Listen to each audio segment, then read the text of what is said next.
Okay, okay, you can start now again. You Sir, just particularly feel the barriers. What are the obstacles? One yes, obstacles or one barrier you told that okay, awareness was very poor. The people was not knowing exactly what was the pain management and what you did. You organized different CMEs. You also organized some of the programs with the different clubs like Lion clubs and other organizations to develop the awareness amongst the common people as well as amongst the doctor. Am I right? yes, sir. Okay. Then Any other yes. yes, sir. Then I was the first person in maybe its entire Northeast to buy radio frequency machine personally, and uh, I had my ultrasound machine in my OPD in my hospital. Maybe I'm the first person in entire Northeast personally buying one radio frequency machine I'm talking about. So Right. an ozone machine I purchased at that time. So people were like, "What are you doing? Is it what?" So many people are asking me like that. And during this period, I did 9 to 4 p.m. pain practice and evening a little bit of anesthesia practice I used to do with my friends like elective cesarean section and all to maintain my all those requirements. So that was my initial starting point. And So, one so thing initially you was doing practicing both anesthesia as well as pain. is that evening time I used to do cesarean section only elective. Right, right, right. Yeah. So can you So share any other barriers, obstacles in your practice? basically, sir, So awareness equipment, about availability of the equipments is another barrier, what you told, like radio frequency, like the other machines, instruments, also important barriers because even if you are learning to use those, unless you are having the access, and most of these equipments are costly also. So that is going to that is definitely important obstacles. So but yes, sir. nowadays, so many of the major cities, the company people are there where you can hire the radio frequency machine and you can do this procedure. So this kind of services are available in the almost all major cities like Delhi, like the Calcutta, like probably in the Guwahati also it is available. Some other Yes, countries, other areas also. If you are contacting with the company people, so they'll be charging on the case basis and they can provide you the machine so that initial stage you need not invest much in the costly machines. That is also that kind of options are also there. yes. Okay, so thank you, Bhavin. And I'll be coming to one question was there in the chat that okay, is the CIPS and FIPP. So I'll be coming to our young pain physicians now, Dr. Shruti Rekha and Dr. Sushpa, who recently the past FIPP CIPS. And I'll be asking first Shruti and then Sushpa also regarding their views and how to clear. Definitely, FIPP, CIPS are the gold standard in the internationally recognized degrees, and this will be helping you to recognized among your colleagues particularly. So I'll be coming to Shruti. Shruti, can you share how difficult it was to take the decision because FIPP and CIPS are very costly exams and very difficult exams. Passing rate of the FIPP and CIPS is approximately 60%. So it's a 40% failure rate is there. So how difficult it was to take this decision to go for the exam, and is it really helpful for your practice? What is your thought? Uh, yes, sir. I will elaborate about my preparations and everything from the beginning. When we have decided to take these two exams, we asked sir, we are taking one of either FIPP or CIPS exam. We are also it was we know कि it's a very difficult exam and that pass rate is very less and taking a risk of giving both the exam. It was quite difficult for us to decide, but sir gave us courage, and not only he gave us courage, he also we have undergone a very intense preparation throughout this 3-4 months. It was very tough, and I think it was the toughest period in my life, and though much difficulty, we under the guidance of sir we have done a lots of hands-on training in Daradia. We have even very under the guidance of sir, each and every day we discuss, we prepare, and like that after that we appeared the exam, and we cleared both the exam also, and giving the both the exam together, it was quite challenging. and the fees are so high, and it's $2,500 for each exam, and you can imagine $5,000 for both the exams. And along with the travel and stay, it's a huge risk we took, but ultimately you did it. ultimately So we did it. congratulations, and yeah, those who are thinking of having the FIPP CIPS exam. So just your message for them, how they should go about it, and how worth it is having these degrees, FIPP CIPS particularly, because these are the two degrees which are not online degrees. These are the offline part. Many other, many other degrees like RMSK, like POCUS, many other degrees are there which are online. So online degrees don't have much values compared to that of the offline. And these two, particularly in the field of the pain management, these are the two degrees which are internationally recognized. Those costly, that's true. But definitely it has some value. So your message means how they are going to, the prepare. Earlier also, I was also thinking that should I do FIPP, CIPS exam? Should I appear for both the exam? But later, what is the difference between the this exam before before giving exam and after giving exam? Was there is a huge difference in my clinical practice. Starting from the OPD patients, taking history, doing clinical examinations, doing procedures, I have refined myself a lot. And before, what I was seeing patient, and after, the success rate also in seeing the patient and treating the patient has increased. Earlier it was, though it I am in my initial days of practice, it's been 3 years I have been associated with Daradia, and I was a student uh, in 2020. And this how it began: online classes. If there would have no online classes, I may not be there in this stage now. And sir's online classes helped me a lot, and I was there. Sir took an online exam of mine, and I passed. That time Like I many was, of you, Shruti, many was basically inspired with joining with the online basic course. After doing the online basic course, they got inspired to take the 1 year fellowship. Like you took the 1 year fellowship later on. So I think in this group also there are so many like that. After they have done the online courses, and then they was inspired, and then they came for the 1 year fellowship. So yes you sir. just tell your message in short about, those who are inspired or those who are motivated for taking this FIPP CIPS exam. Just Yes. quickly, in short, if you can share your message. Yes, sir. I'd say you just thorough preparation for it's 2-3 months of thorough preparation is enough to clear the exam. Just the and those who can clear the exam, they must have to see the patients daily basis. You attend the OPD and do the procedures, and there you need say lots of hands-on training. You should practice on cadaver. If, go to the workshop wherever you get chance, and also you read the books, and always follow a guideline and protocol that has been set by WIP, World Institute of Pain. And through their guidelines, those guidelines they have set, if you follow them, you will definitely clear the exam. So thank you, Shruti. I'll be coming to Sushma now. Thank you, sir. A few words and tips about how to prepare. You recently cleared FIPP, CIPS exam, sorry.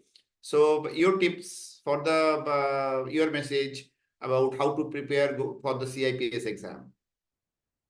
So, a very good evening to everybody. What I would want to say is, so I finished my 1 year fellowship recently. Like last year, July, I had opted for the 1 year fellowship, and I completed this year. So June end was my examination at Daradia, and after that also I've been in Daradia working as a senior resident here. So for me, FIPP or CIPS was, I would say, like many others, like my other co-residents or fellows, that it was a scary word, whether FIPP or CIPS. I remember thinking about appearing for these exams, and I was hesitating whether to go fill up the form, even go to the site, or fill up the formalities and all. But then I started with my preparation. My preparation included mostly So in WIP site, they suggest a few videos, they suggest study materials there itself. So I started with those. And to be honest, the classes that I had attended, that also kind of helped me. So like Shruti ma'am said, focused preparation for a few months is actually enough. But the thing is, this has to be backed up with a lot of OPD work. So OPD work, why? Because I have felt that when we are reading these books or following the guidelines or anything, uh, a clinical understanding has to be there. So a proper clinical understanding will uh, help you develop love for the subject. So I would say that like 1 year fellowship here, and during that training, OPD training, and then attending OTs and everything. Along with that, hands-on, cadaver workshops. So I attended a few cadaver workshops, once in Bombay and one in Bangalore, just before appearing in my exam. So I would say, see, if you are already seeing patients and doing procedures on your own, well and good. But for me, like somebody who has just finished fellowship, I found the workshops very helpful. So I kind of gained my confidence by doing all the needling and scanning. So repeated scanning and needling helped me a lot. Uh, So Other than scanning, that, attending workshops, and seeing patients. So all these are the tips for you. Your yes, tips for them. yes. I feel each and every point that I said was important. Neither I can't leave out. I can't leave out workshops or hands-on training. I can't leave out my OPD. I can't leave out. I mean the books or the guidelines which is suggested by WIP. So. And also another thing is my theory exams. There were a lot of questions which I feel during the classes. Whatever I had learned before during my fellowship, that helped me a lot. So I think at least my contemporaries, I would suggest that exam might sound scary, but go for it. And whatever we are reading, that So is you will be quite a successful if lot. you are working hard and reading and attending the workshops. Yes, we already have the study material and everything. We just have to rebrush it and take the courage. I think that's most important. So thank you, Suspa. Thank you. And any questions for them, Shruti, Suspa, you can ask them and you can tell them, write them in the chat box. I'll be coming down to Milton. So Milton, how is your journey? How you started? How you have taken the decision? Milton is a very good name in India and a popular name, I should say, both in India and and Bangladesh, Nepal, in these regions. Everybody knows Milton by name. And recently, I was invited to Milton's clinic to inaugurate his new recent clinic in his hospital. So it was a awesome experience for us. We all went there and had it. And Milton is doing very good job. So Milton, if you can share how you have taken the decision of becoming a pain physician, the pain practice, and how difficult was your journey to become a established pain physician right now? Thank you, sir. Thank you for giving me the opportunity. Actually, sir, I had a very bad experience in my life. That was 2010. That time, actually, I am in the most probably fourth year medical student. That time, I had a very severe type of back pain, and it will recover within few days. And after that, 2016, the again same problem. I had a very severe type of back pain after just my final PG exam. Very severe back pain. Actually, that times I am not so much oriented in the pain management that are actually doing by the anesthesiologist or others. So very few knowledge. So that time actually I plan for doing some course, as well as actually what will be the next step for my disease, because should I take any operation or injection or anything. And actually, when because you know that first time I went to in Delhi Pain Management Center, just a few of time I spent there, and I learned few of things. but I'm not so much happy because that time actually the knowledge is the very big issue because the local language Hindi is I understand few, but the local language especially I cannot so much oriented. So that time actually, and also I in this time I already attend Dr. Gautam sir classes, few classes in Bangladesh because that was arranged by our Kaustha Sardar sir and plan for 1 year fellowship under Gautam sir. Actually, that time I take the actually full uh, taste of the pain medicine because everything and every step, just I am enjoying these things, and because it is so much.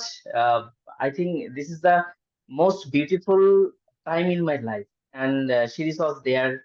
We are very so much good friends, and after complete my fellowship, when I start my clinic in the Bangladesh, that time I face another one problem because most of the hospital and the hospital owner they are not so much oriented about the pain management. And unfortunately, from 2 3 clinic, I was refused because they are know about these things. Why we will give a OPD, how we can earn from you. So each and everything. And from the contrast that time, actually, I'm so much disheartened. And And now what is the all, scenario? Now are they calling you that okay, please come and sit and start pain clinic in our hospital? Has the case ye- changed? yes, sir. A lot of hospital and a lot of clinic, and they are almost visit every day or many of the time. Please come. And with the grace of Almighty, when I start my pain career in 2017, that time actually I see one or two patient in every day. Only one things that I remember every time. I know that Gautam sir is a very big giant in also in anesthesia, especially the regional anesthesia in 1990 or 9 from that time. And sir just give the example when he was shipped from anesthesia to pain that time, sir seen one or two patients per day. Not So day, if Milton, sir per can month. When per I month, yes when I sir. left anesthesia and came to pain, I used to see 1 or 2 patients per month. These was the initial days. So these things actually I keep in mind every time. So sir can possible these things in his area or not only area in the world. So I can also, if I am dedicated, if I can satisfy to my patient, that I can actually hopefully I can establish my and So another you one took thing. the challenge, and now you are a popular name in not just Bangladesh, in India as well. So you just leave 1 or 2 important message for the juniors. Very important message is pain education is very important. That actually not you cannot achieve these things within short time. There is no shortcut way because every patient is textbook like textbook. So it's not my word, it's word from Dr. Gautam sir because every patient there is the different scenario, different actually cases. So you should give the time, your patience, and actually you need spend time at least 3 years more, at least 3 to 5 years. Then you can establish because another, sir, another one things. I left my anesthesia in 2019, September 2019, and from 2020, the corona was started. So I'm so much aware either I can bear my cost, that's mean family cost or not. But it was fortunately changed the scenario. That time I see around before the corona, I see around 3 4 5 patient or 6 patient. But when I left my anesthesia, and fortunately, patient almost double or triple. And nowadays it's around 25 to 30 35 in every day. So It's now not you're a not big issue. regretting of leaving anesthesia practice, right? Yes, sir. So thank you very And much. every encourage from Gautam sir, because I saw him, he's a very much. And another one thing, sir, knowledge is power. That changes by Gautam sir. That is shared knowledge is power. And I also try to another one thing. Because if I see 30 patient or 40 patient every day, this is not a big issue. If like 50 doctors seeing like this patient, so the changing in the Bangladesh, that is the possible. So I try to spread my knowledge with Daradia as well as myself. I try to share my knowledge to the others people, like those are actually practicing in pain. I try to help. If there is any problem, I try to help every time. What I can try. Thank you, sir. So thank you, Milton. Thank you, Milton. You be there. If somebody has any questions, can write in the chat box or can ask the questions directly. I'll be coming down to Dr. Gaurav. Gaurav Sharma is a very senior pain physician. Those who are practicing, everybody knows him. Very respected name. And he in his hospital institute, a lot of fellows are there doing, in the pain practice. And he's a very good teacher and associated in this field for, more than how many years? 13, 14 years, no? Gaurav? Yes, sir. 14 years, sir. 14 years. So, and a very reputed name. Everybody in the pain community knows him and he's a very good teacher. So, Gaurav, can you share your experience? How you got motivated to come in the pain and tell something for the juniors about how they should practice, what they should do, what they should not do. So thank you for this platform. It's always a family. Gautam sir is a family member to me. It's always a blessing. Whenever I used to interact, it gives the positive vibes. So to start with my experience that I started after during PG, I'm almost decided that I want to go for this pain. And at that time, very few names in India who are pain practitioners. During my PG, I am not aware about Das sir. I am based in western part of India. So Dr. Dureja was a name which is very common. Then I went in Delhi for senior residency in 2006. Then I gathered the information of all these things, where the training courses are being started. Not much formal training courses at that time. So I went for the observership to few names who are the big names. But I was not satisfied. For 2 years, I went at least 5 or 6 people to see how they are doing. So everyone is doing their bit, but nobody is in a comprehensive and structured way. So somebody is getting the vascular cases, somebody is doing like epidurals or regionals, and somebody is doing in chronic pain. One is doing in cancer pain only. So they are different type of experiences, but they are that's a very starting phase in India at that time. So I went there. Then I purchased a lot of all the books at that time which are available, and then it was more an hit and trial method at that time. Then I went to one Osculap course. Then I went to class. Then I realized that yes, we need to learn more to before we ventured it, because I started my OPD practice in 2008 at my place in Jaipur, Rajasthan.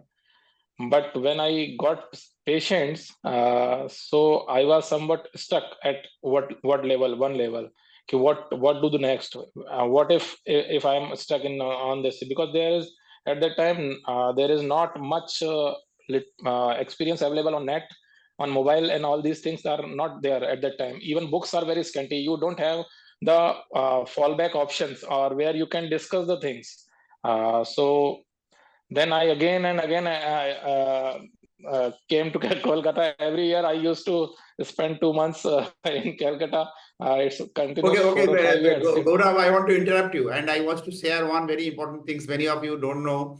that the very beautiful mannequins what we use in our training program in the workshop, and most of those was prepared by Gaurav. So when Gaurav was there for a few months, because the most important challenge in preparing those mannequin was to articulate the skeleton bones without having a radio opaque wires or something, screws or something that. So you have to articulate it with the anatomical knowledge and without any radio opaque. So we used to give the non-radio opaque glues. So by that way, the mannequins was prepared. So when the Gaurav was here, and that time, he helped us a lot to prepare those Yes, mannequins. sir. So Gaurav, Yeah, you that was a want to very say? good learning experience for me also. So without wasting my time, I just want to I want to share few tips based on my practice or my journey that I want to share the all of you that you should clear in your thought process that what you want to do. You should write on two boards, whether you are an anesthesiologist by your basic training or you are a PMR or radiologist, or if you want to do the pain practice, then you have to stick to the pain practice only. That is the one you have to clear your mind before going these things. You have to do the proper training. You have to go for the proper training. You have to train yourself before venturing into the practice, whether you are in a private practice setup or you are in a government setup or you are a corporate setup. First, you acquire the proper knowledge and training, then you should venture into the practice. Then whenever you are doing the practice, you should follow the guidelines. First, you should, because the patient safety is the first. So you should not venture into the high risk procedures in the initial phase. I would like to say joints and lower back is the track area or your target area in the first year of the practice. You should not venture into the advanced procedure or at the neck procedures in the first year. You should prepare for spending because as I am also belong to the anesthesia background. So in anesthesia, there is a very less amount of spending on the, you can say, instrumentation and all these things. So you should be prepared to buy your all the gadgets, your equipments, and then there is some CMEs and training programs. So you should spend on your training. You have to update your knowledge, and you have to, because when I start at that time, ozone and for the desk, that was the main showcase. So at that time, all over. And the radio frequency ablation came, and then pulse radio frequency came in a big way in 2009 or 10. Then only cooled radio frequency came. So PRP, USG, and then endoscopy. So there are a lot of changes.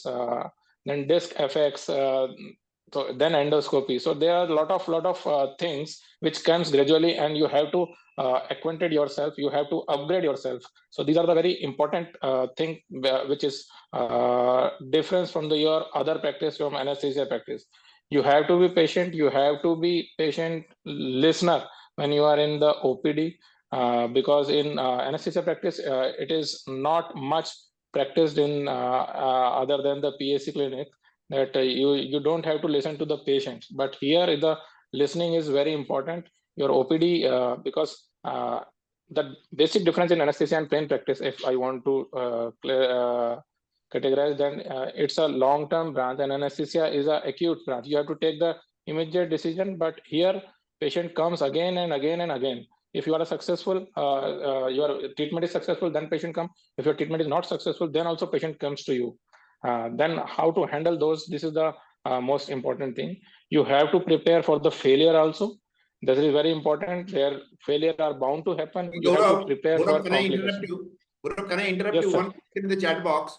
Sir. I am just reading out these questions because it came during your time, so you can answer this question. What is your Sir. failures in accuracy while injecting drugs in the starting days, initial days? How much is the the failure rate of doing some interventional procedures, and how to overcome Yes. that, how to make it more accurate? What is your tips? Yes. Yes. So as I already told that for initial 2 years, 3 years, I didn't venture into the head and neck. For till 2010, I never went for the more invasive procedures. I used to deal into the lower back, lumbosacral, knee, elbow, shoulder. These are my initial procedures which I used to practice at that time. And the joint and all these things, they are the less chances of, as far as I want to show the for the drug deposition or the needle positioning. Sometimes, yes, SI joint and like in transforaminal and these procedures, there might be a failure. So failure, you have to always, your backup plan. What will be your backup plan? So these are things which you should discuss with your patient before whenever. And Gaurav, I want to add something about my experiences. Nobody can be a very good do the procedures with 100% accuracy at the beginning. Nobody can do. I can remember, and I still laugh at myself that when I initial days when I started doing the SI joint, facet joint, after the years of practice, gradually, I refined myself to do the more accurate things. So what you told is very right, that the failure the is always there. You are always learning, but the failure is not bringing complications if you are doing in the lumbosacral areas. Failure can lead to complications if you are doing in the cervical area. Like if you are wrongly given the epidurals, and ultimately if it is going into the some other structures or nerves, so it can be a disaster in the head and neck, but which may not be that much of leading to as much of complications if you are doing in the lumbosacral areas. So in that area is always all in the peripheral joint. So always stick to the safer procedures at the beginning, and failure will be always there. Exact percentage difficult to say, but failure is there at the beginning practice, and you have to refine your practice more and more. Basically, there is no age of learning. So still we all are learning till we are practicing. Medical field is such a field that everybody is learning till their the last days. Okay, sorry for interruption, Gaurav. If you can, just if you can finish your, the advices Yes. for them, Yes. in just summarizing your advices for them for the juniors. So whenever you want to go for the practice, make a budget and how much you can spend, and spending on the different tab. It may be for the training, it's for marketing, it's for your pooling or your risk management strategies for your complication taking. Don't venture just for I want to do it. I want to be first in this. I want to for some glamour or to show someone. This is very important, and your backup plan should be always there. You should do the practice with all backup plan with the complication as well as in the failure rate. So that is the important thing. So it's a very good branch. It's a very satisfying branch, but you have to be patient. There is no limit for satisfaction, money, and blessings. All things you can achieve with the practice, but you have to be patient. For initial 1 or 2 or 3 years, you should be patient enough to get all the you to harvest all the crops what you are sowing. So that's my final point. Thank you, sir. So thank you, Gaurav, for sharing your experience. I'll be coming now to Dr. Sunita Lavange. Dr. Sunita, are you there? Yes, sir. Okay, so thank you for joining. So all of you know Dr. Sunita, now president-elect, going to be president in this February, the very senior pain physicians.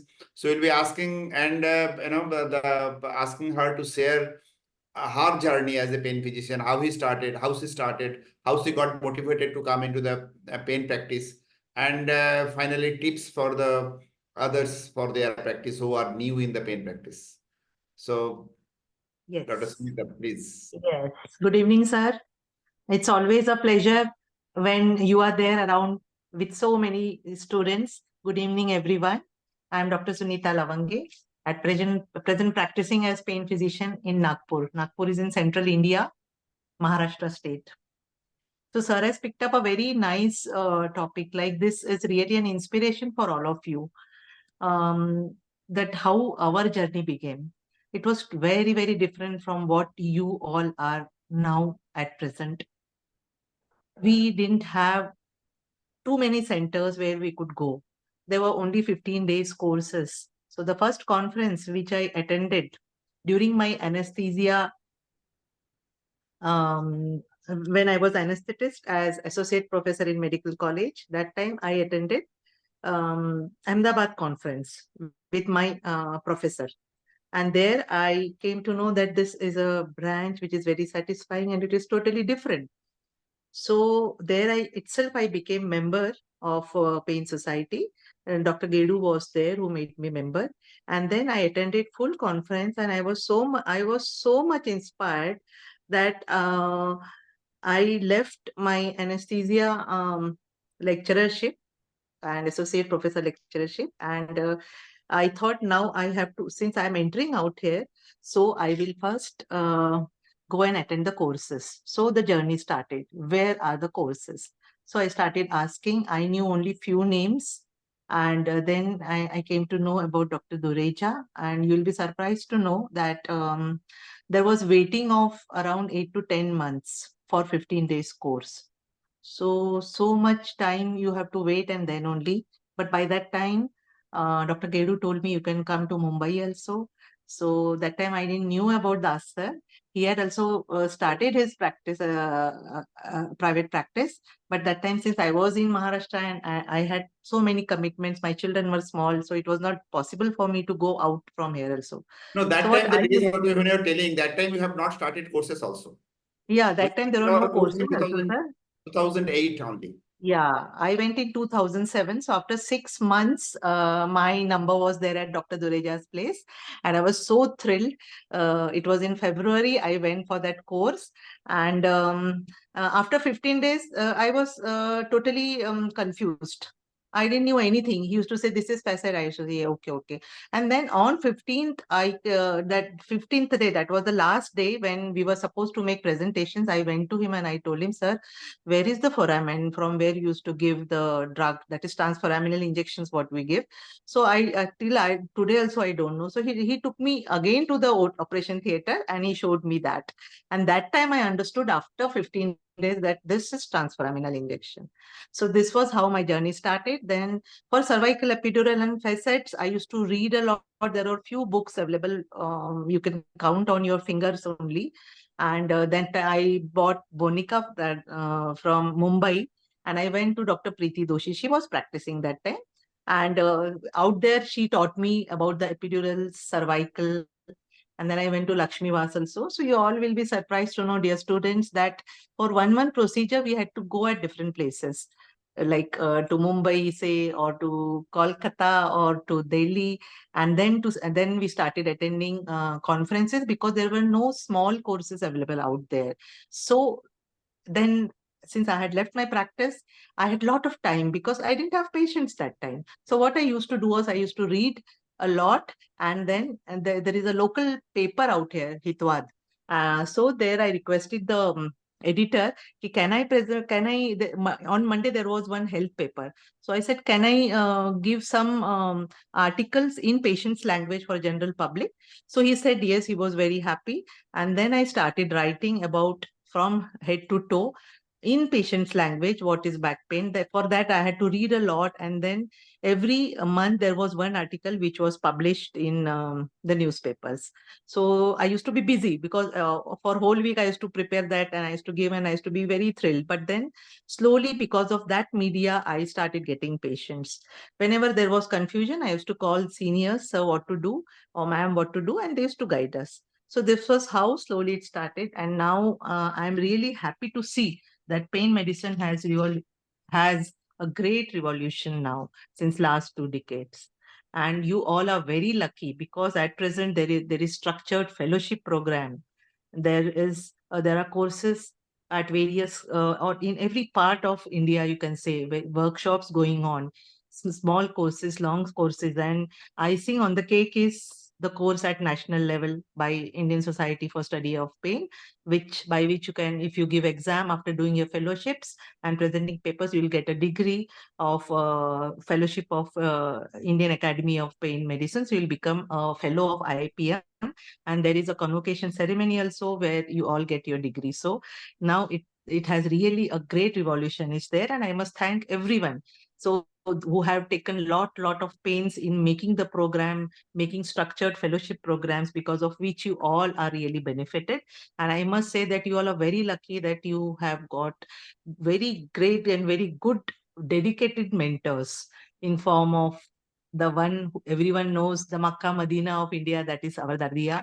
You go anytime, the doors are open, even for us. Even we go many times out there if we have any problem, and we are there, and we all are a family. So just be free, be open whenever you are studying. If you are unable to understand anything, you keep on asking, keep on hammering till you don't understand. Say on 15th day, I came to know what is a foramen and from where it is given. Till that time, it was just yes, yes, yes. So this is really a different branch, because maximum those fellows who are coming for this course, they are anesthetists. And we all know that anesthesia branch, it is, and this branch, as Gaurav rightly now said, it is totally different.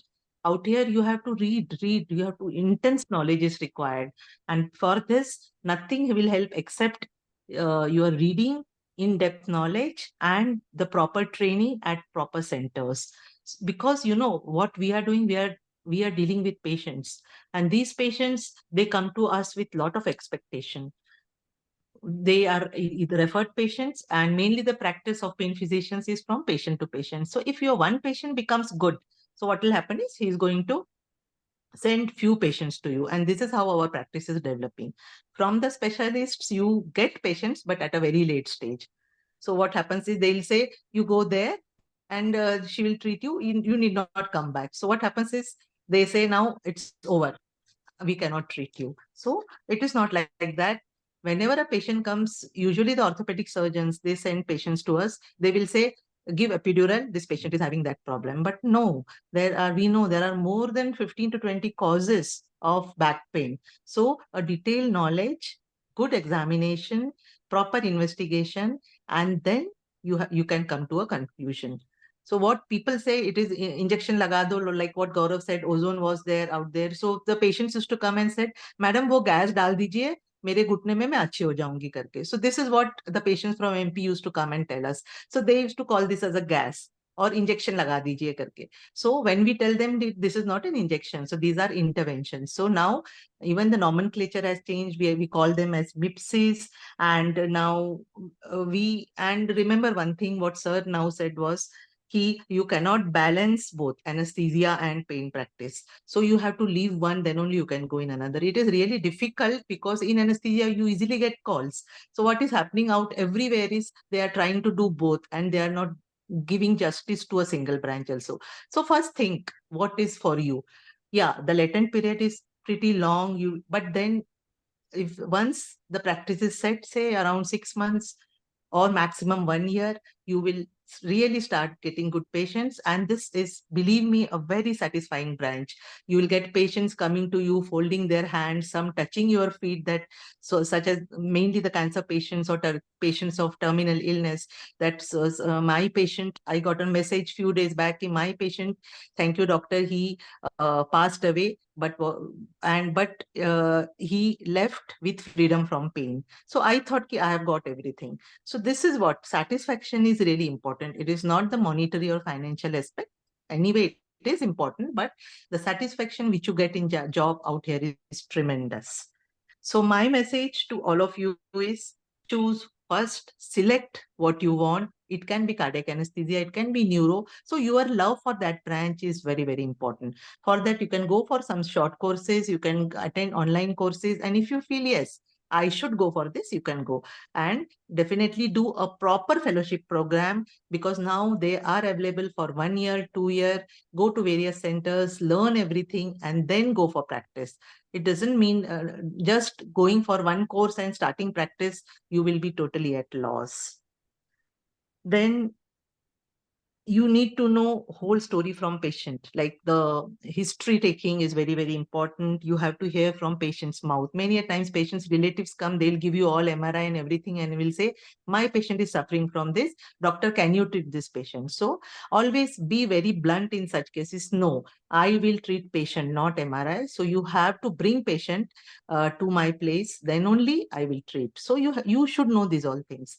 Third thing is, always follow proper aseptic precautions. This is very, very important. Don't just wear gloves and do things. Do everything properly in operation theater. Follow what surgeons do, especially the back procedures. It is fine where you're entering. If any one patient has some discitis or infection, it takes long time. So it should not happen with you in early stages. That is why I'm telling you should be clear that yes, I'm going to do everything under aseptic precautions and in the OT. Okay. And then what Gaurav had said, you should be a very good listener. Yes, patient will bring lot of files, and then you have to go just through them and show them that yes, I'm really seeing the files. Listen to them while and just keep on observing the patient, what he's doing, how are his gestures. These all things makes help us to come to a conclusion. Don't be overconfident. Always start from base. Do first the easy procedures. If you have anyone out with you in that city, with that person. Call the mentor or the specialist with you so that you will be on safe side. Better to have an anesthetist with you for standby as a standby also, because you are now on the surgeon side, not on that side. What happens is we keep on looking at the monitor and everything. So better we have someone who is going to look after that, all the monitor and other things he will be monitoring, and you can focus on the procedure. And don't think that intervention is only the final thing. Don't keep on thinking in that way. Don't see the whatever reports he is bringing and files first. First you see the patient, hear the history, examine the patient, and then at last go for that, because this will mislead you a lot. Don't just advise blindly investigations like MRI or hi-fi things. Start from the base. This will build confidence in you as well as Yes, I always tell, very good practice. sorry for interruptions. I always tell this thing, the diagnosis is the first step. That is the Yes. most important part. Even if there Yeah. is no other pathology, you have to diagnose that there is no other serious pathology behind it. You have to rule it Yes. out. Otherwise, the many a times people jump into the interventions. Maybe the intervention is not the solution at all. Like say, for example, a fibromyalgia patient, is there an intervention? Answer is no. So No. you have to think for the diagnosis first and then you plan your management. Many people think that intervention is equal to pain management. Never. Intervention is needed according to the statistics. Only around 10 to 20% patients need interventions. Rest 80% patients can be managed without interventions. Sorry for Yes, sir. interruption. Sorry. No, Sorry. sir, it's okay. Okay, nahi, I'm over You can only. go ahead. No. So these all things they help, and with experience, definitely what sir is telling and what I am telling you, this is all with experience. Earlier we also used to think in same way, but no. Then with practice and this, no, many times the diagnosis is wrong. They'll write it is L45 disc problem and radiculopathy. Give epidural. They write or give a call, orthopedic surgeon, especially or neurologist. But sometimes it is not that. It is SI joint problem. That is why you first see the patient as a fresh case. Don't look at the file or those who have referred, because they'll write a diagnosis and send to us. So that is why what sir was telling, that is absolutely right. And that is why always remember that you have to focus on history, what was taught to us in our MBBS days also. So we have to go stepwise, and then only we can come to a conclusion and diagnosis and then treat. So this was in short what I wanted to tell you. And there is lot of competition nowadays going on. Nowadays, even the orthopedic surgeons are doing all interventions, but just don't follow ethics. This is very, very important. Follow everything. Don't do anything wrong. Do what is needed. And always you must know where to stop. Don't, that is why I'm telling, don't be overconfident. And in short, what is pain education? It is, we are trying to bring all the fragments together so that there will be an integrated program. And soon I wish and I dream that this will be a super specialty course at various medical colleges, also, especially government. And soon they have started. And say in after 1 decade, I am 100% sure that pain medicine will be one of the best and most sought after branch, like nowadays interventional radiology and rheumatology is. So, in short, I will always say that Shiv Khera has rightly said that many failures will bring you to a success. So, in a earlier time, you will be wrong. We were also like that. But then, slowly, with experience, definitely you are going to be a very good pain physician. And I wish all of you best of luck for your course as well as future. Thank you so much. Thank you, Dr. Sunita, for sharing your journey and your advice for the juniors. Thank you very much. Most Dr. welcome. Kasinath, are you there? I can see some Bangar, but it is not written Kasinath. Hello. Kashinath, let me see. I Kashinath. see Bangar is there, but I don't know whether this is Kasinath or anybody else. Dr. Pratik, are you there? Yes, Dr. Pratik. So somebody in the chat Yes, sir, box I was am here. asking, I'll be asking directly that question to you. And also you can share your journey. But at the same time, because this is one of the very important thing that once somebody is learning the things with the proper training, definitely we recommend 1 year training.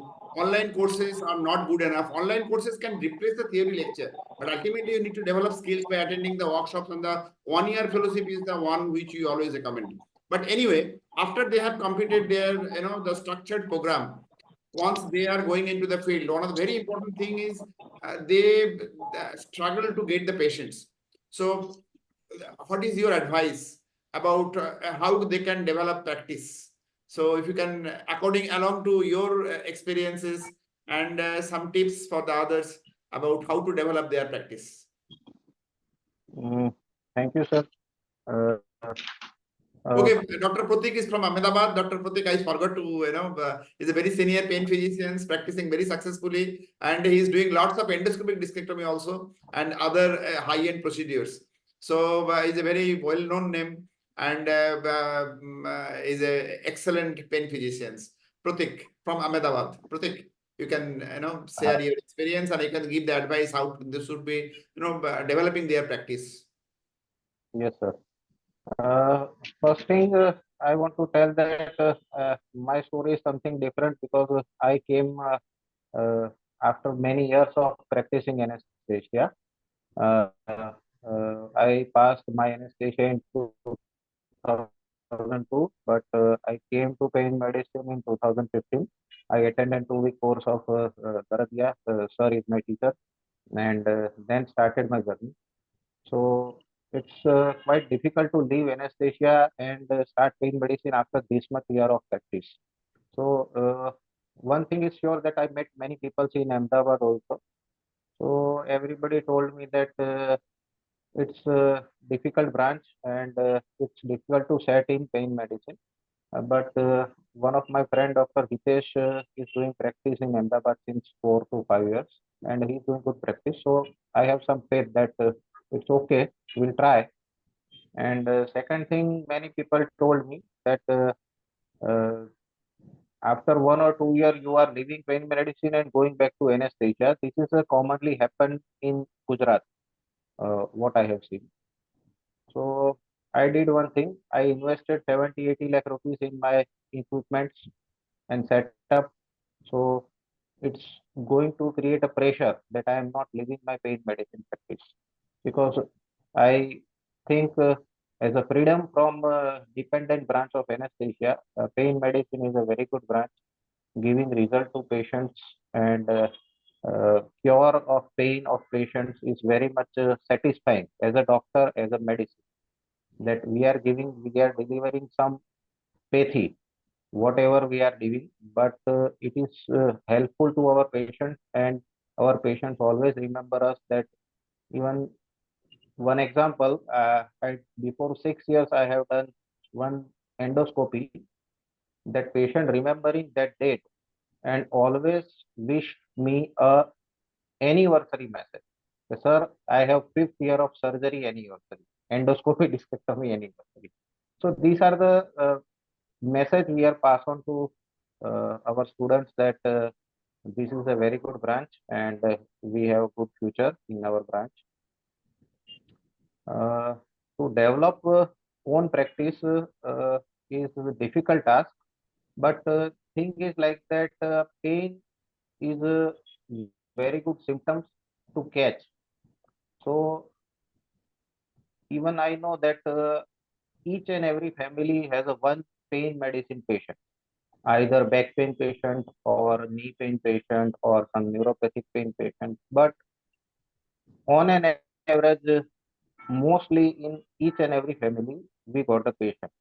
But we have to send a message that we are treating your pain. So social media awareness is a very good medium to create awareness about our branch, because people just came to know that their pain is going to be cured. They will came to you, showing you, and they asking you that my pain is gone or not. So now when patients came,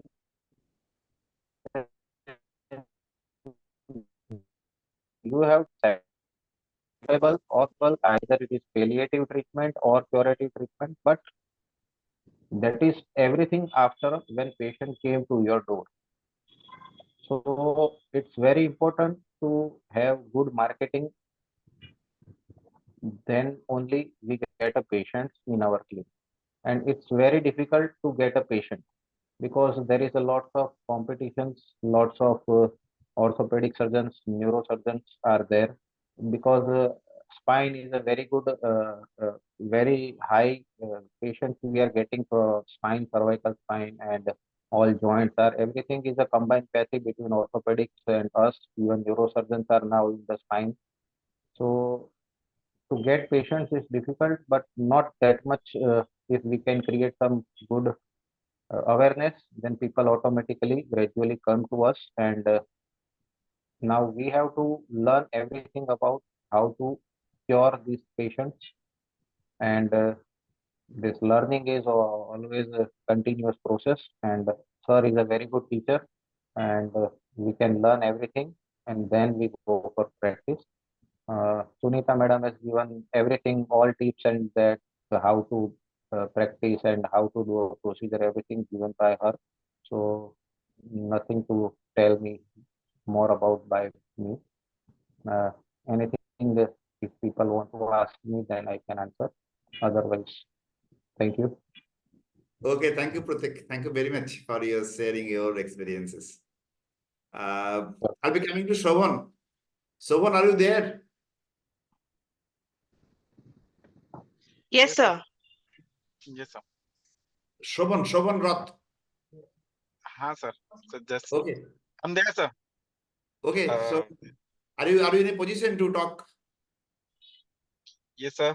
I was driving, but now I'm on a side. So Okay. I hope, Okay. Thank you very much. Thank you very much. So if you can share in short your journey and your advice for the others. yes, sir. Thank you for inviting me, sir. Okay, just I let me started introduce a few words for Shravan. Shravan is a very senior pain physician and practicing from Bhubaneswar, practicing for a long time, and he's well known in the field.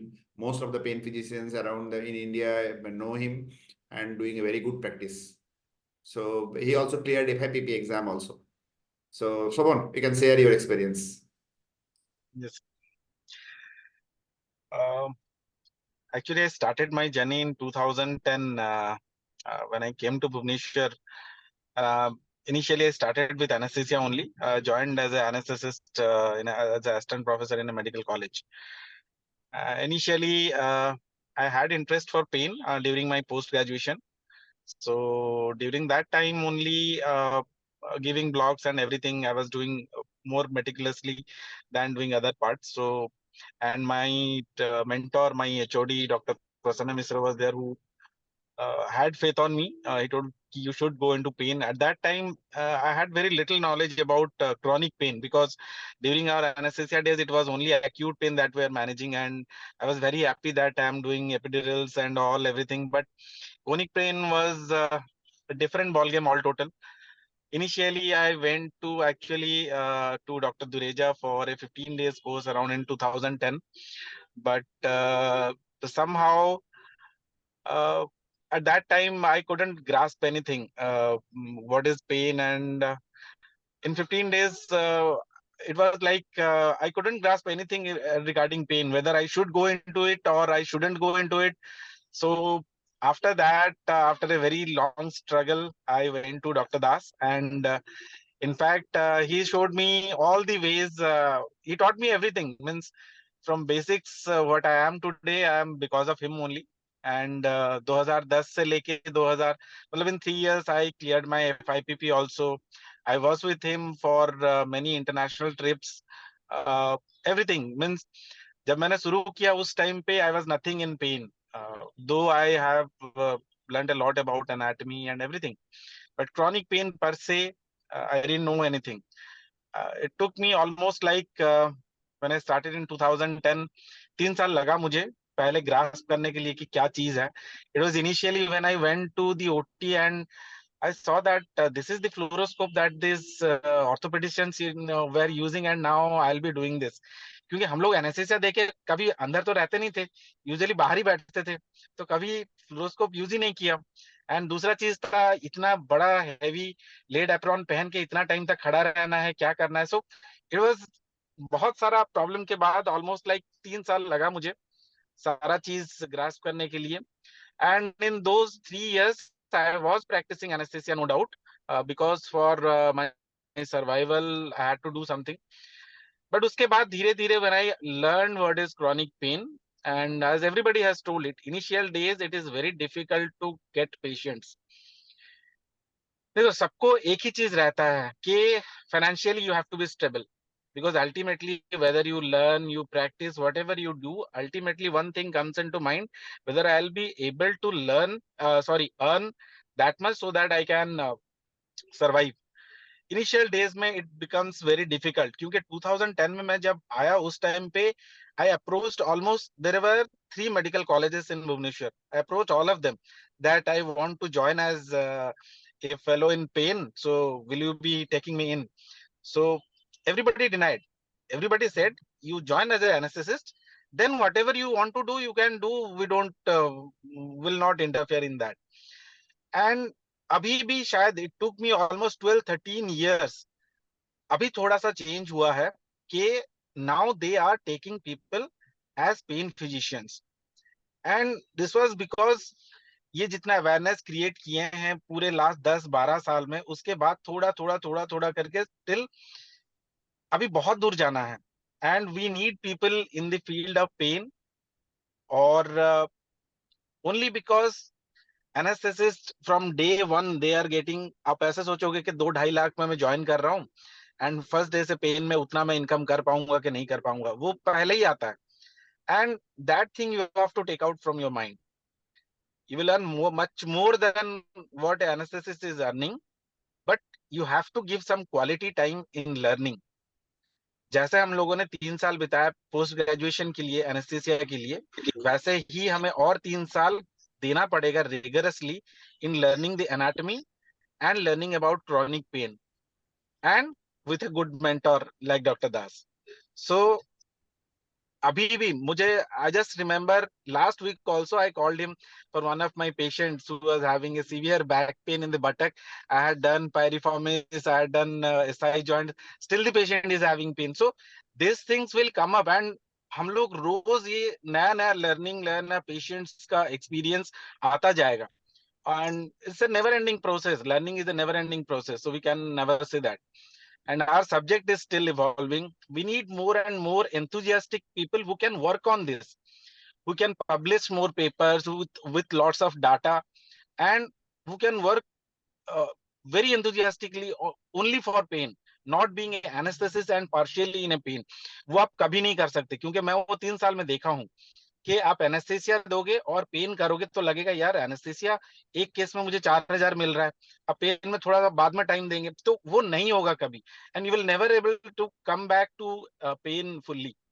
So from day one, you have to be committed, you have to learn, and patient, because हम लोग क्या है ना anaesthesia में we were always at the back door, मतलब anaesthesia दे दिया patient के साथ, यूजुअली हम लोगों का उतना ज्यादा we don't face the patients, whereas in pain it's basically a OPD practice, and that art you have to learn, how you can convince the patient, how you can listen to the patient, उसके साथ rapport कितना अच्छा build कर पा रहे हो, उनके family members के साथ रैपो आप कितना अच्छा बिल्ड कर पा रहे हो, वो मैटर करता है. So you have to be very good in talking terms to the patient, and you have to listen to him carefully, because जब भी कोई chronic pain patient आता है, already वो एक पूरा एकदम फाइल भर के लेके आता है, after visiting almost 10 doctors, many surgeons, many physicians वो दिखा चुका होगा, तब जाके आता है. For example, just you take example of a trigeminal neuralgia patient. It becomes very easy after doing so many years. मुझे लगता है यार ट्राइजेमिनल चलो अभी 2 मिनट में हो जाएगा, बट अभी भी एक एक केस ऐसा आता है जो कि even trying for 1 hour it becomes difficult to put the needle. हमें हमेशा लगता है कि intervention is the only part जो हमें करना है, उसके बाद भी बहुत सारा चीज है. ये मैं सर से ही सीखा हूँ. एक बार मतलब I went into the foramen oval with just my sensory and motor के साथ ही गया हूँ, and visibility was very poor because that was a repeated case and fibrosis was much more. So ये चीज experience के साथ आता है. So you can, because interventions कोई भी कर सकता है, आप किसी को भी सिखाओगे बहुत जल्दी सीख जाएगा, बट कहाँ पे इंटरवेंशन नहीं करना है वो हमें सीखना है, and that will make a difference between the pain physicians, that will make you stand out कि हाँ ये अच्छा डॉक्टर है. सो बहुत ज्यादा नहीं बोलूंगा, and it is all whatever I am saying is again by Dr. Das only, and he was always my mentor and always will remain. So So your last what advices for them, what they should do, what they should not do? Only thing is they have to take pain seriously, those who are in the group. Many people leave the group after doing a 1 year practice. They may feel कि नहीं pain यार मेरे बस की बात नहीं है. For them, best of luck. But those who stay, I will say कि read more and more, give more time to patients and learning and making data collection, मतलब in publishing, so that you'll be more So involved in that is pain. also very important area, Sohan, you have focused, and that very few publications are there in the pain, particularly from these geographical areas. Though it is increasing compared to the earlier years, but still we need to have more data, more publications from this part. And I'll be asking all who are there in this listening to us should be remembering that publishing is one of the things which can establish you. If you are having a good publications, whole world will be recognizing you that okay, you are master on that particular area. So please focus not just on practice, also focus on the publications. So thank you very much, Soban. Thank you very much. I can see Good evening, Kasinath has joined. So Yes, Kasinath, sir. Yes, yes, sir. yes, Dr. Bangar, Kasinath Bangar is from Pune. Is a very senior pain physician, practicing very nicely, also conducting some courses. So I'll be coming to Dr. Kasinath with his journey as pain physicians. What are the obstacles he faced during his journey, and his advices for the juniors, how they should develop their practice. Yes, sir. Sir, first of all, good evening to all of you. Good evening, you. And sir, thank you very much because whatever I am doing, it is just because of you. It is, I have a deepest gratitude for you. This is one thing. I just want to, I'll just complete today's example, why I am late. I just meet one person, and after meeting him, I joined the meeting so late, and he is a Suyash Jadhav, Suysh Jadhav. he is he does not have both upper limbs are amputated, and he just recently won the bronze medal in our Asian sports game. He was felicitated by the Prime Minister of India, Mr. Modi ji, and Oh, great, great. and he just visited the clinic, and I just left from that because I was in dilemma whether I will be able to join. So, thank you very much. This thing can happen only if you are a pain specialist. Only as an anesthesiologist, these things, I'm not, I feel good, but I'm not very, elated. I'm elated, but I feel good that social contacts, you can treat, you have a different identity, and that only a pain specialist can have that, uh, uh, privilege to do this.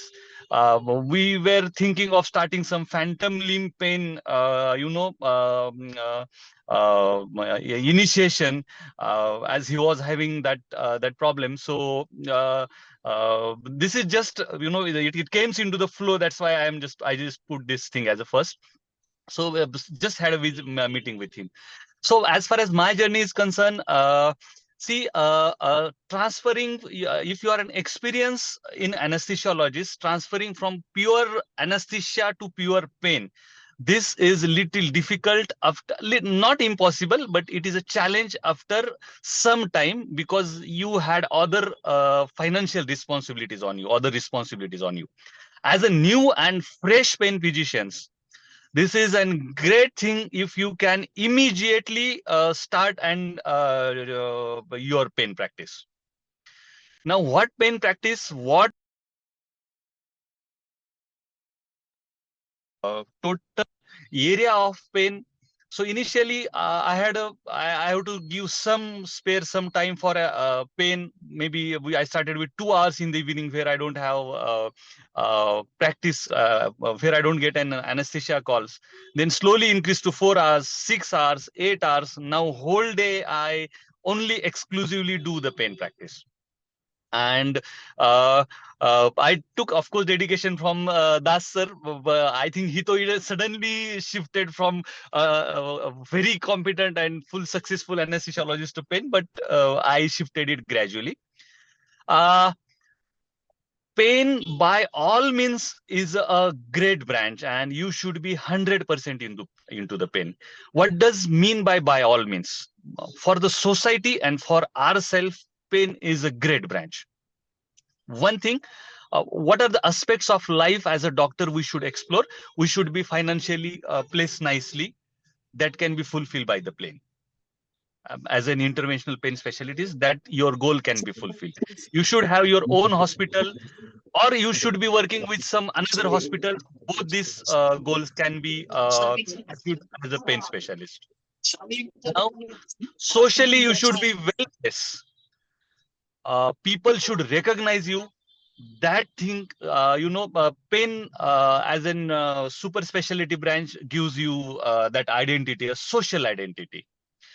I should not say this, but if you are well knowledgeable, if you gone proper through the training, then the risk associated with the medications and procedure is not zero, but is less.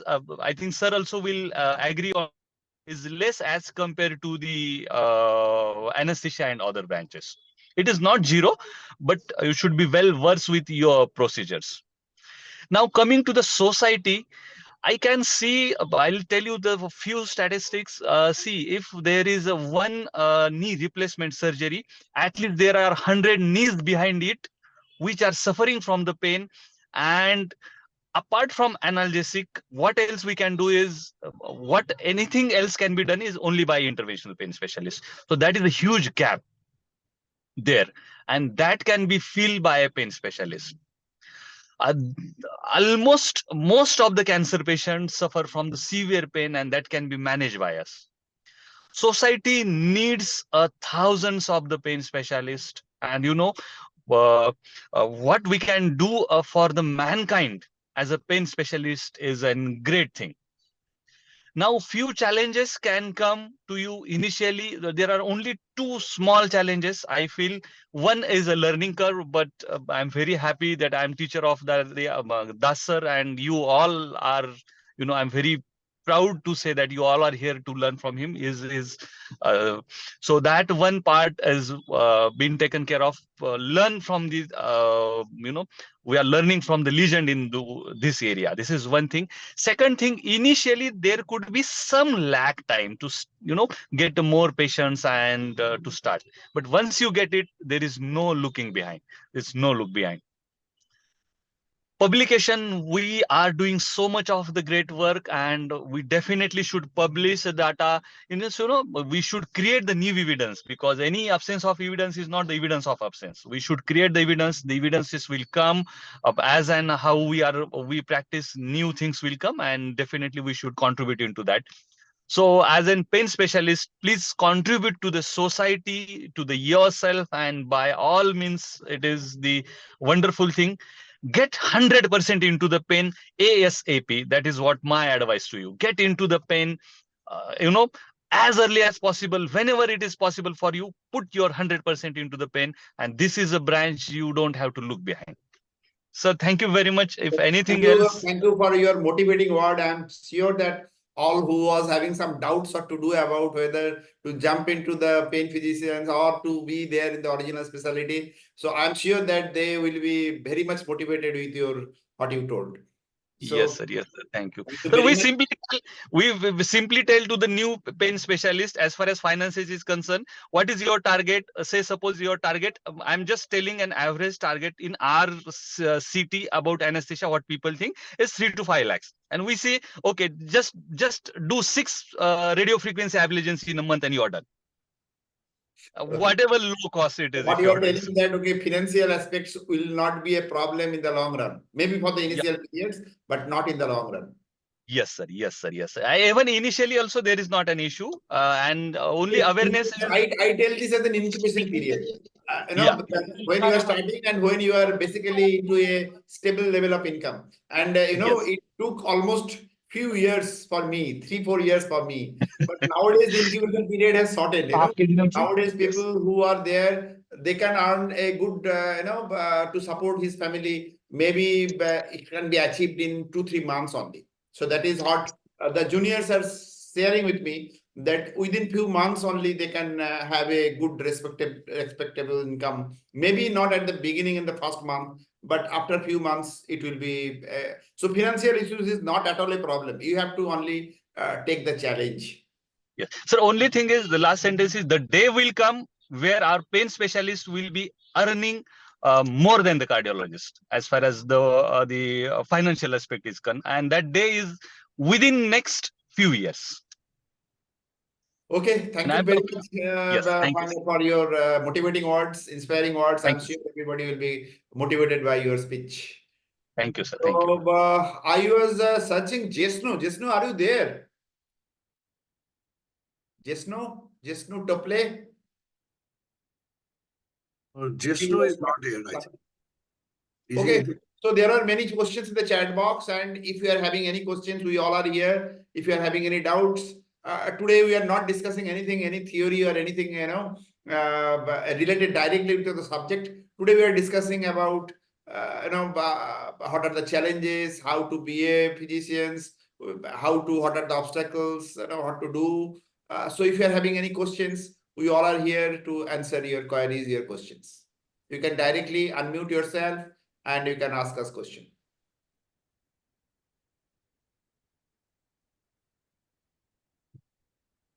Nothing? I can see in the chat box, lots of questions are there. Most of them are answered. No questions from anybody? Initially, I just want this, when you are, these people are meeting their fellows, orthopedic surgeon and spine surgeons, the best way to tell the orthopedic and spine surgeon is send us a post-surgical chronic pain patient, because those are headache to them. Right. So not only another headache for the spine surgeons are pure back pain without radiating pain. Yes. So these Yes. patients are also a very important headache for them. MRI is looking Yes. very nice, nothing. Most of these patients are having internal disc disruption or facet joint or SI joints where there is no surgical intervention is needed. So these are also very headache for them. So these are the areas where we can do a lot of things in the Yes, pain.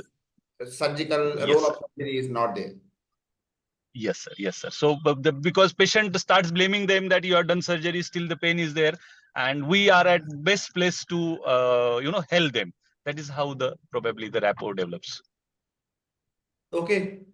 So thank you, Dr. Kasinath. One many was there answered by series and other things. Series, is there anything in the chat box to discuss? Not really, sir. We are answering like Sunita ma'am and we're seeing.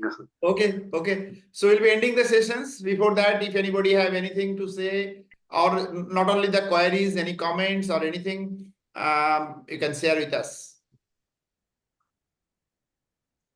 Sir, I would want to share. Yes.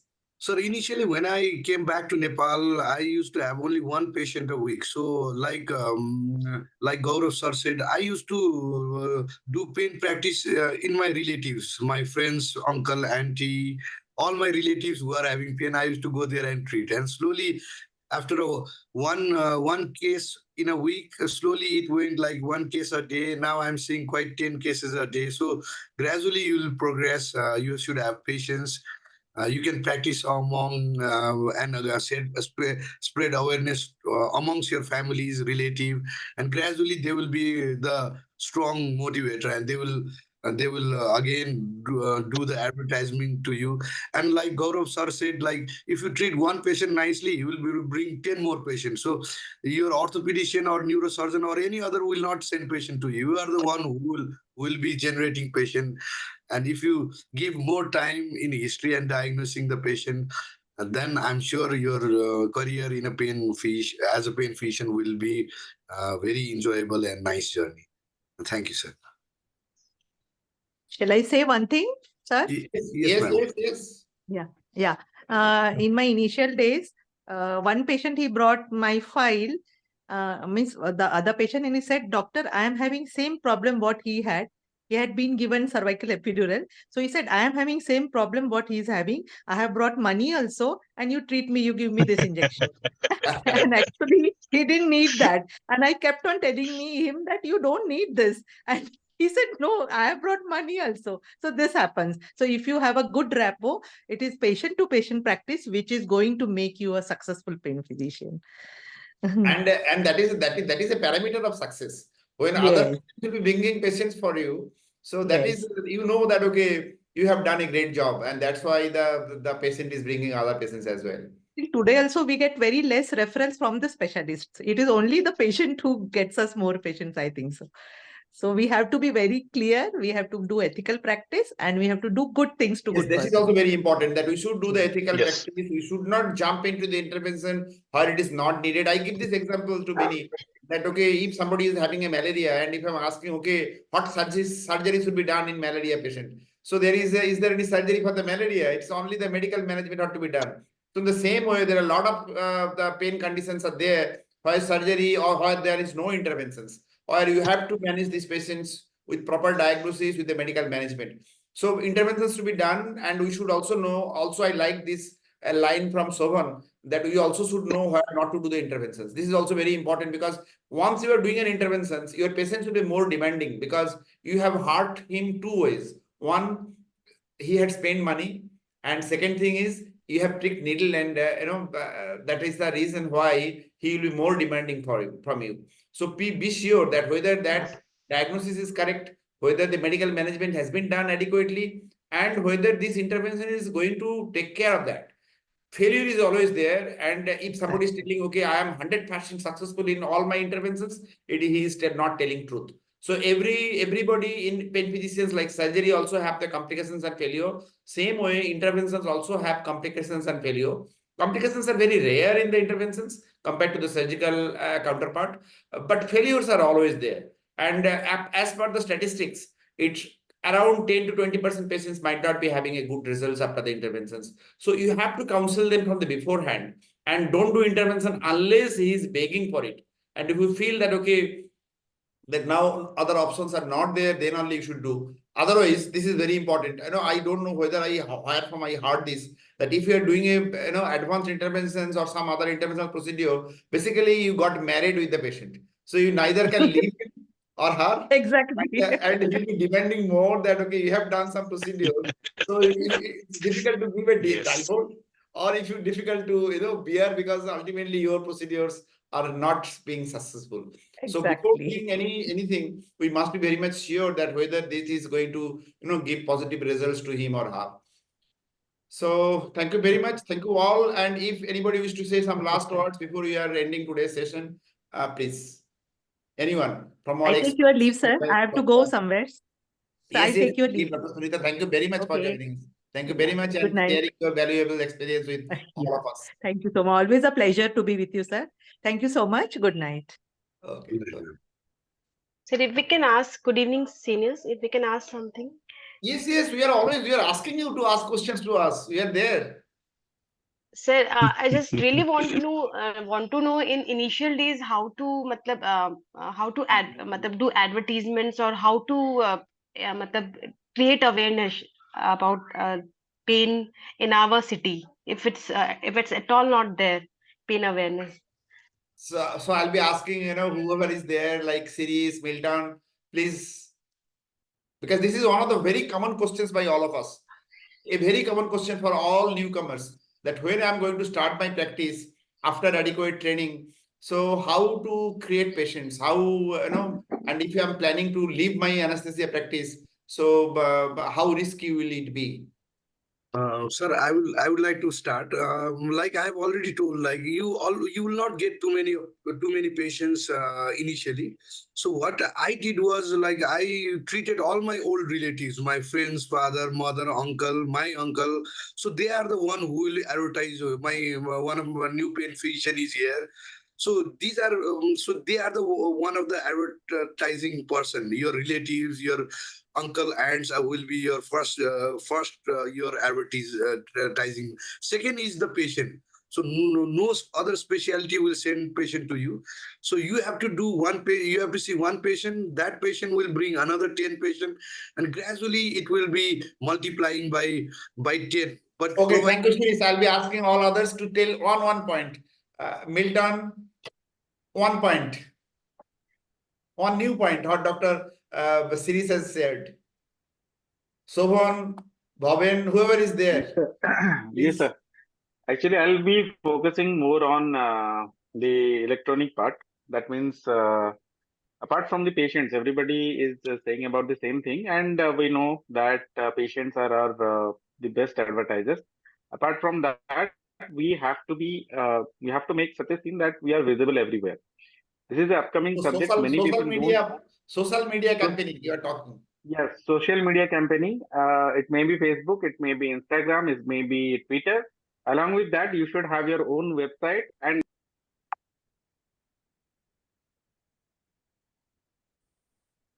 Okay. Any other new point from anybody else?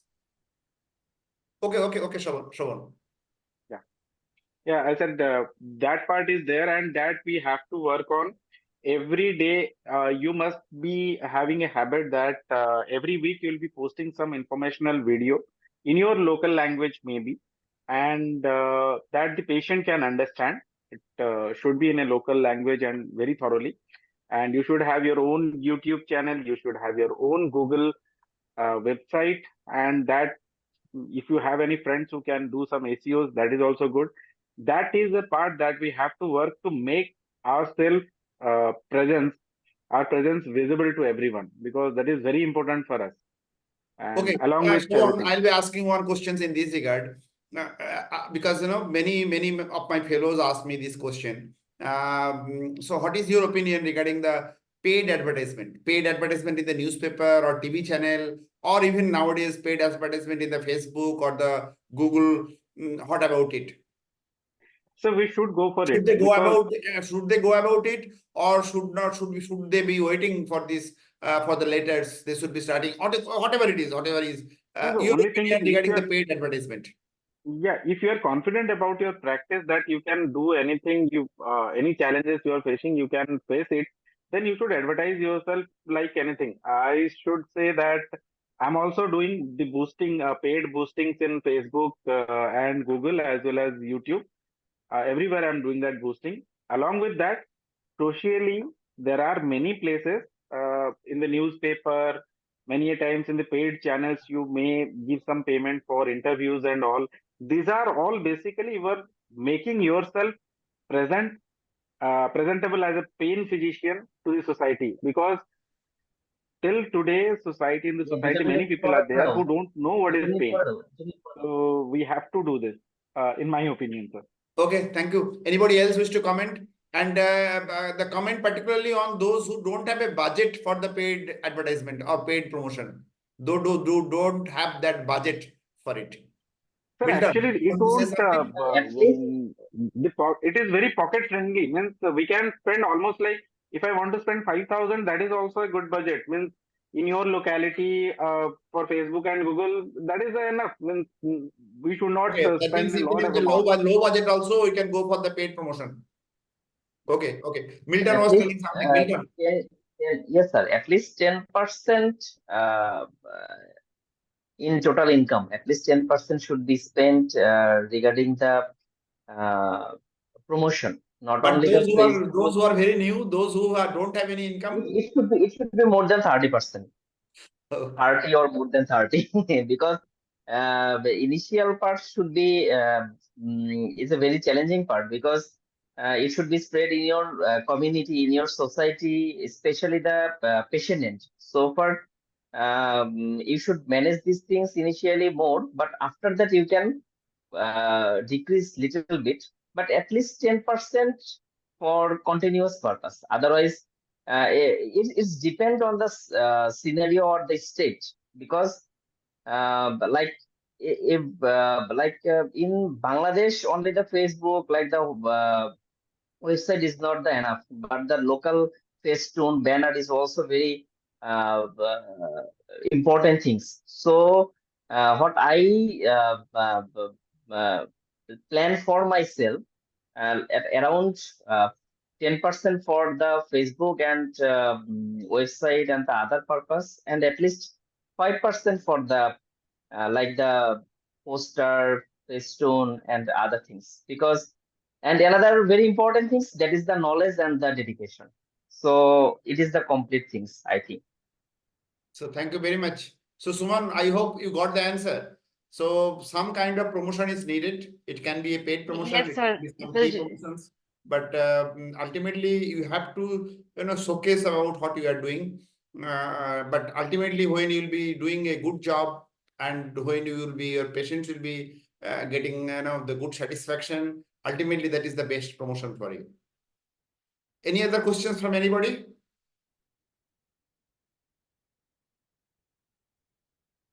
No?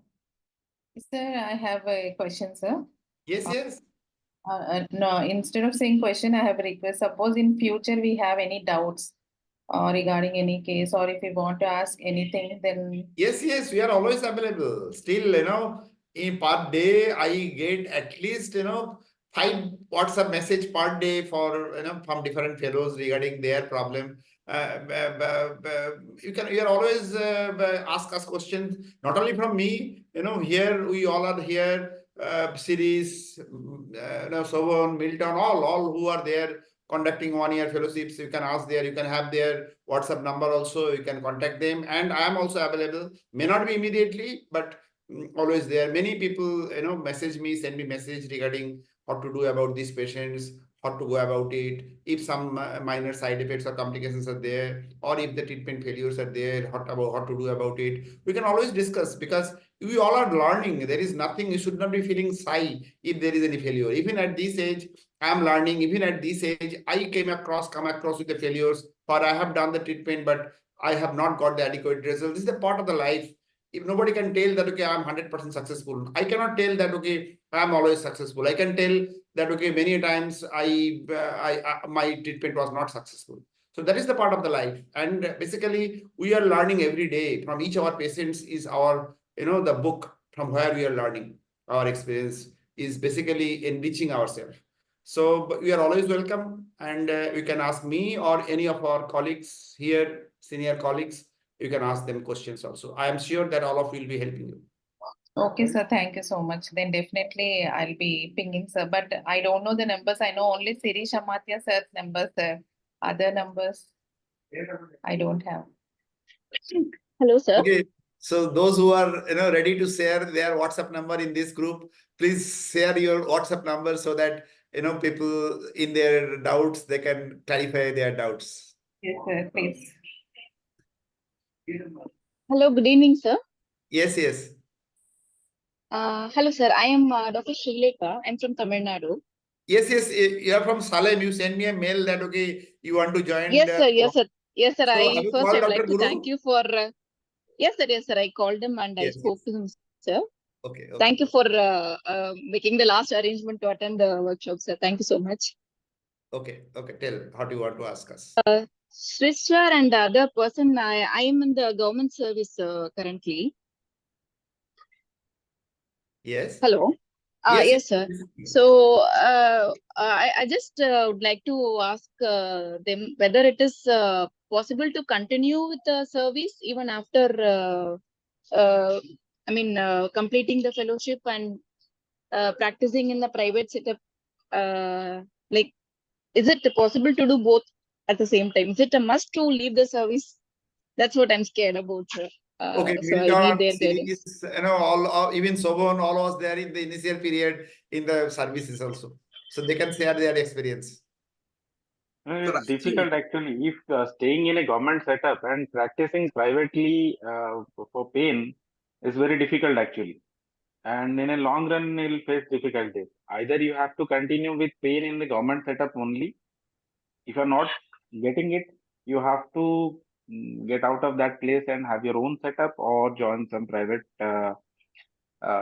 setup. Maybe you can have your own or you can join some setup. But staying in a government setup and practicing will become difficult day by day because these days regarding those your ITR part, your private income, and those things will be gradually more. You will come under scrutiny and everything. So that will be difficult gradually. So Okay. in my Okay, opinion, sir. you have to choose one. In my opinion, also you have to choose one because for diagnosis you have to give time. Almost you have to invest about half an hour to 45 minutes to see the patient and diagnose. If you work in a government setup, you will not have liberty to choose your time. So you have to see 100 patients a day. So I'm sure that if you do that, your initial practice will not be that good. And like sir, we cannot choose both. We have to choose one. And like sir said, I also left my job, making my all family member unhappy. But now all are happy, including me. So pain is very nice, but you have to choose one. You cannot do both. Initially, you might do both for an initial financial reason, 1 or 2 years, but eventually you have to settle down for one. Okay, sir. Thank you so much, sir. I mean, Answer. Yes, sir. Thank you, sir. What I'll be suggesting you initially, because it takes some, it is a long learning curve, Yeah, to Initially, get don't a leave the financial job. hold. Yeah. Initially, you learn it nicely. And once you feel that, okay, now you are ready to go into the practice, then you have to take the challenge to sign into the field of pain management. Okay, sir. Thank you, sir. Okay, anybody wish to ask anything or share anything? Sir, Dr. Sunil from Bangalore, sir. Yes, Hello. yes, tell. Sir, I had two doubts. What will be the approximate initial investment, sir, if you had to start a clinic? Approximately. And second one is any medical legal implications, sir? How frequent did you come across any medical legal cases or these things are in pain as such? Okay, I'll be trying to answer both this question. Number one is investment depends on your pocket. There are two schools basically. There is a good debate in the last one conference here in Bengaluru. So where there are two schools. One school was in the opinion that they should be investing everything, including radio frequency and the costly equipments, and jump into the full pressure practice so that you can do everything. This was one school, but I am not into this school because there is a good learning curve also. What I was telling that initially you should not be doing all the procedures in your initial days. You should not be doing any head and neck procedures. Initially, you should not be doing a radio frequency procedures because these are the areas where there is a complication and risk is much more. Initially, you should be focusing only on the safer procedures which are having very less the side effects, complications. Because if initial days is you are learning up with some complications, then your whole the career will be spoiled.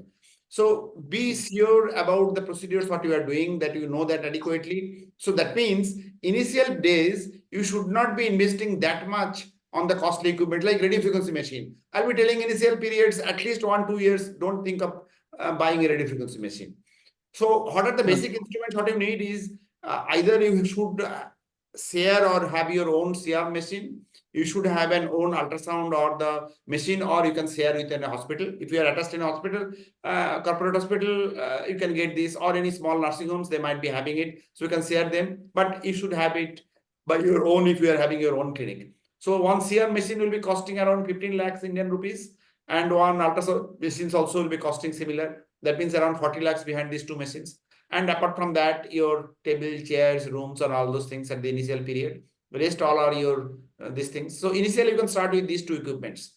Other things like radio frequency, the ozone generators, and all those things you can purchase in phase. That is my advice. That initially don't invest that much. Also, initially I was sharing one with Dr. Bhaven Boro that you might be having these instruments in rent.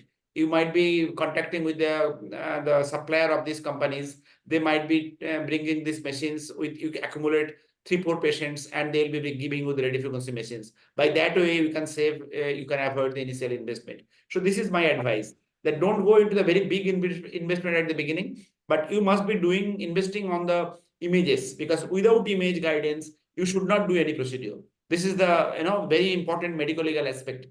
And always stick to the guidelines, means the evidence-based guidelines, follow that, and do an ethical practice, focus on your diagnosis, and choose the procedures what is the recommended based on the evidence-based guideline. And if you are having some doubts, always take the help of your seniors, maybe from your city, or as I told in this group, the seniors are there to help you. So if you are having any problem, any difficulties, you can ask them. And particularly, I'll be telling you regarding the diagnosis in the initial days, you might be having confusion. So be sure about your diagnosis as much as possible. 100% surety is not possible, but try to be sure. One very simple trick I always tell these things, I can share with this group, that you may not be able to make a proper diagnosis at the beginning, but always be sure about the red flags. You cannot miss a red flag. You avoid the red flag. If you cannot avoid the red flag, then you should refer this patient to your colleagues, like neurosurgeons or the medicine people. If you can rule out the red flags, then you can take time. Red flag eliminated means there is no emergency. You can take time. So initial days, you can go for some investigations. Some basic investigations are almost always needed, like routine blood, like the X-ray of that painful part. You ask them, and by that time, you go on reading these things. This is a very important tips for all the juniors, that on the first day, you try to rule out your red flags. Once you have ruled out the red flag, you just go for the simple investigations. Ask them to come after 2-3 days, give some simple analgesics like paracetamol. And in these 3 days, you read very nicely. By that way, you can increase your knowledge as well. Yes, sir. Yes, sir. So don't go for a very big investment at the beginning. Sir. Thank you, sir.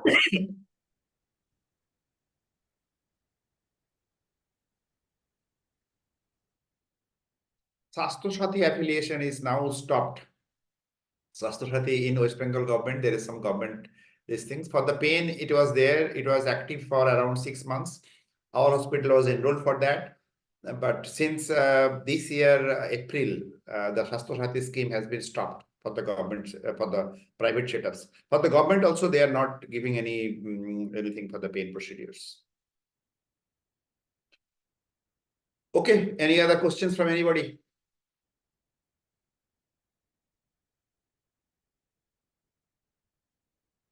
Okay, so let us end today's session. It was a very good interactive sessions, and all the senior practitioners have expressed their view. I'm sure that those who are new in the pain, they are immensely benefited from their tips, tricks. And one thing I always tell, there is no end of learning. Go on learning, and do ethical practice, evidence-based recommendations. Stick to that. So thank you all. Thank you, Siri, Sobhan, Milton, and all others who joined there. And thank you very much. And thank you all the participants who joined. I'm sure that everybody has. And I'll be sharing these recordings at the YouTube channel so that the others can go through it and other can also get benefits out of it. So thank you very much. Thank you all. Thank you, sir.